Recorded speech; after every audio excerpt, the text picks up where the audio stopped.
Buongiorno, buongiorno! Welcome dito sa ating pang-Halloween special. Ito ako, nagre-ready na. Talagang bumibili ako para sa trick or treat. Kasi may kumakatok sa amin na naka-costume. Nung una, hindi ko alam. Nung unang lipat namin doon. So every year, nasanay na sila na talagang kumakatok sila ng 31 ng gabi. Kaya dapat meron akong ibibigay para hindi ako i-trick.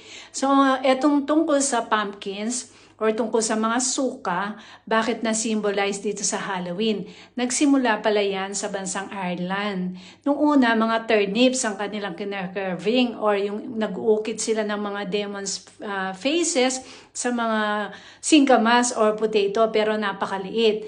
So nagkataon, harvest time during this month, October, katapusan ng October is the best harvest time para sa mga pumpkins. Doon nila nakita na ito yung mas magandang gagamitin para sa pag-curve. So itong jack-o'-lantern, yan ang tawag dyan. At ang kadiliman ay bumabalot din sa symbol din sa October na autumn, dumidilim na.